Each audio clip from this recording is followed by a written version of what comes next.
Abuse allegations against Pennsylvania Senate candidate Sean Parnell could shake up next year's Republican primary and general election.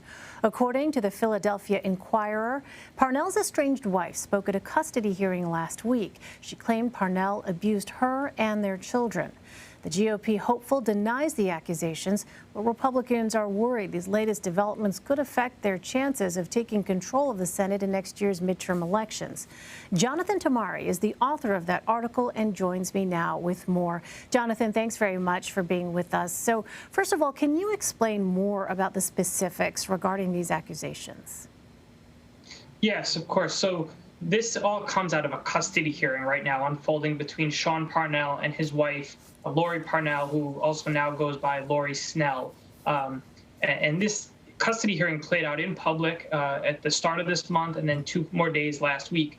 When she took the stand, Lori Snell testified under oath that he was physically abusive to both her and some of their 3 children. She testified that he once choked her until she had to bite him to get free, that he would pin her down and scream terrible insults against her, calling her a whore and other things even worse than that, that he once left her on the side of a road when she was pregnant with their first child and told her to go get an abortion, and that he twice violently lashed out at 2 of their children. That was her testimony. He firmly denies all of this. He says that these are lies, that they're not just distortions or misrepresentations, that they're lies. And when he testified last week, he testified to the very same, saying that he never was physical with his wife, that he never lashed out at his children in violence. And now these accusations are all part of a custody hearing that now remains in the judge's hands. You're left with 2 diametrically opposed statements, sworn statements, that a judge is going to have to evaluate, not to say if they're true or false, but as he evaluates who should get primary custody of their children. I was interested to see, Jonathan, that, in your piece you talk about with very specific kind of details how there's even a photograph, as I understand it, that had been called into question by Sean Parnell, who has, as you point out, denied these allegations. Can you just talk a little bit about that? Because it goes to sort of the nature of how I think these details have unfolded, in public view here. Yes. So one of the accusations from Lori Snell was that Parnell had struck one of their children so hard with his hand that it left, a handprint-shaped welt on the child's back. And she submitted as evidence a photo that she took that she said was the evidence of that slap that she sent to their nanny at the time that it happened. Now, Parnell says that he never struck his child that way.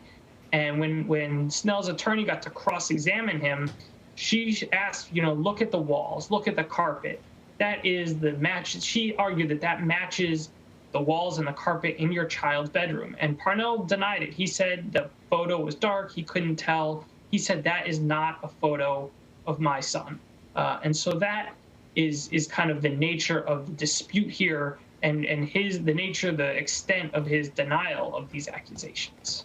Well, prior to these allegations being made public, Sean Parnell was endorsed by former President Trump and became an early frontrunner in the Senate race. Have Republicans shifted their support as a result of these developments? Certainly not publicly, and certainly not from Trump's perspective. In fact, he announced a fundraiser for Parnell that is scheduled for January. So he's signaling to his supporters that he is still staying with Parnell. As far as others in the state, publicly, the national party, the state party is staying out of this primary. They're not saying who they support or oppose.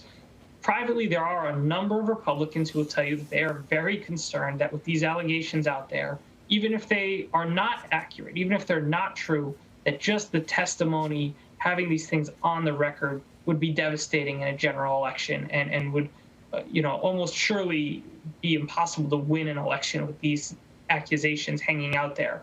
Parnell's team, strongly disputes this. They say that with Trump's support, they can still win a primary, and they believe that if the custody ruling is favorable to them, that it would discredit some of these allegations. And they're signaling that he does not intend to go anywhere. So we're waiting to see what the ruling will be. But it sure seems that no matter what happens, as long as he's in the race, these accusations are going to be out there and are going to be used against him. Well, more broadly here, Jonathan, how critical is it for Senate Republicans to secure a seat in Pennsylvania next year? And is it likely other Republican contenders could potentially pull through in a general election? It's hugely important. I mean, there's a handful of states that have competitive Senate elections. Pennsylvania is one of them. This is a Republican seat currently held by Senator Pat Toomey, but he's not seeking re-election.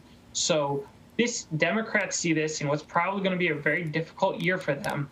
They see this as their best chance to gain a Republican seat and maybe offset some of their losses somewhere else. And they have a number of established candidates who have held public office before running right now for this seat, a number of high-profile candidates.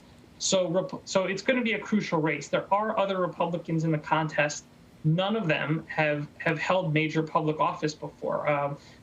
The main rivals to Parnell right now are Jeff Bartos, who's a businessman from the Philadelphia area, who first raised these accusations by pointing out that there was requests for protective orders taken out against Parnell. And that raised these issues, but it also brought a backlash to him by many Republicans who didn't think he should be raising it this way in a primary. And then the other major candidate right now is Carla Sands, who was an ambassador to Denmark under Trump. She's personally wealthy, has put at least $3 million of her own money into her campaign fund already. So she is out there, but there is a concern that Republicans don't necessarily have the high-profile candidate right now to match the Democrats, and there are efforts to either recruit or draw in some other names. But so far, nobody has gotten in, and it's unclear at this point if anyone else will. All right, a story we're going to continue to watch. Jonathan Tamari. Jonathan, thanks very much for joining us. Thanks for having me.